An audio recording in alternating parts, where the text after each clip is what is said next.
বাংলাদেশের বাইরে আমসহ নানা কৃষিপণ্য রপ্তানি করে আসছে গ্লোবাল ট্রেড লিঙ্ক। এবছর প্রতিষ্ঠানটি ইউরোপের ৩ দেশে মোট ৩৫ টন আম রপ্তানি করেছে। যদিও এটি মোট রপ্তানির হিসেবে কম, কারণ ২০২৪ সালে তারা ৭ দেশে ৫৫ টন আম রপ্তানি করেছিল। তার আগের বছর ২০২৩ সালে রপ্তানি হয়েছিল ৭৫ টন। প্রতিষ্ঠানটির স্বত্বাধিকারী রাজিয়া সুলতানা বলছেন, এবার আমের উৎপাদন অনেক বেশি ছিল, কিন্তু রপ্তানি হয়েছে অনেক কম। এতে আমি হতাশ। বিশেষজ্ঞদের মতে এবার রপ্তানির লক্ষ্য ছিল অনেক বেশি। সরকারের পক্ষ থেকেও চীনে বিপুল পরিমাণ আম রপ্তানির সম্ভাবনার কথা বলা হয়েছিল, কিন্তু চীনে মাত্র ৫ টন আম রপ্তানি হয়েছে। ব্যবসায়ীরা বলছেন, এর পেছনে প্রধান কারণ হল উড়োজাহাজের অতিরিক্ত ভাড়া এবং আমলাতান্ত্রিক জটিলতা। চীনে রপ্তানি অনুমোদন দেওয়া হয়েছে মাত্র এক প্রতিষ্ঠানকে, যা রপ্তানিকে আরও সীমিত করেছে।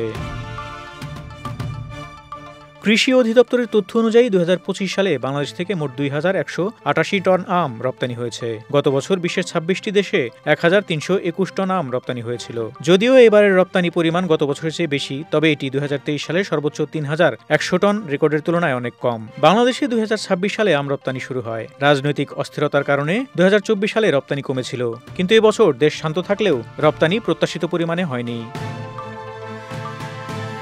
Bangladesh fruits, vegetables and allied product exporters অ্যাসোসিয়েশনের ভারপ্রাপ্ত সভাপতি মোবাশ্বেরুর রহমান জানান, উড়োজাহাজের ভাড়া বেড়ে রেকর্ড অতিক্রম করেছে। এবার ১ কেজি আম রপ্তানি করতে অন্তত ৫০০ টাকা খরচ হচ্ছে, যেখানে ২ বছর আগে খরচ হতো মাত্র ৩০০ থেকে ৩৫০ টাকা। ব্যবসায়ীরা আরও জানাচ্ছেন, প্রতিদ্বন্দ্বী দেশ ভারত, পাকিস্তান ও থাইল্যান্ডের তুলনায় বাংলাদেশে আমের দাম প্রতি কেজিতে অন্তত $১ বেশি। তাছাড়া রপ্তানি প্রক্রিয়া জটিল ও সময় সাপেক্ষ। প্রতিটি চালানের জন্য ৬০ থেকে ৭০টি কাগজে স্বাক্ষর করতে হয় এবং উড়োজাহাজ বুকিং করতেও অতিরিক্ত খরচ করতে হয়। চীনে রপ্তানির ক্ষেত্রেও হতাশা দেখা দিয়েছে। কৃষি সচিব মোহাম্মদ এমদাদুল্লাহ মিয়া মে মাসের দ্বিতীয় সপ্তাহে জানিয়েছিলেন, এবছর কমপক্ষে ৫০ মেট্রিক টন আম চীনে রপ্তানি হবে। তবে ২৮ মে থেকে শুরু হওয়া রপ্তানিতে অনুমোদন পেয়েছে শুধুমাত্র মেরিডিয়ান অ্যাগ্রো। শ্যাম্পুর কেন্দ্রীয় প্যাকেজিং হাউস রপ্তানিযোগ্য কৃষিপণ্যের মান নিয়ন্ত্রণ করে।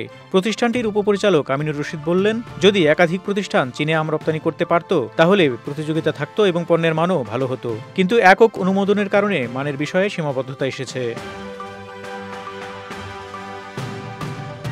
অ্যাভোডি অ্যাপেটাইটের পরিচালক রেজাউল ইসলাম বলেন, যদি একাধিক প্রতিষ্ঠান চীনে রপ্তানি করতে পারত, তাহলে হতাশা এতটা হতো না।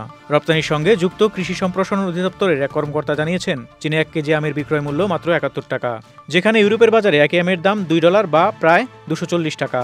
রপ্তানিযোগ্য আম উৎপাদন প্রকল্পের পরিচালক আরিফুর রহমান বলেন, মেরিডিয়ান ছাড়া অন্য কোনো প্রতিষ্ঠান চীনে রপ্তানির অনুমোদন পায়নি। একাধিক প্রতিষ্ঠান আবেদন করলেও যথাযথ শর্ত পূরণ করতে পারেনি।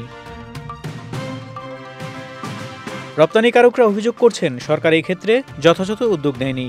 এক রপ্তানিকারক বলেন, আমরা যদি ইউরোপ ও আমেরিকায় রপ্তানি করতে পারি, তাহলে চীনে কেন পারব না? মোটের উপর এবারের রপ্তানি পরিস্থিতি থেকে স্পষ্ট, আম উৎপাদন বৃদ্ধি পেলেও উড়োজাহাজের উচ্চ ভাড়া, প্রশাসনিক জটিলতা, সীমিত অনুমোদন এবং অন্যান্য দেশগুলোর তুলনায় মূল্য সাপেক্ষ প্রতিযোগিতার অভাব রপ্তানিকে বাধাগ্রস্ত করেছে। ফারুক শিমুল, ঢাকা এক্সপ্রেস।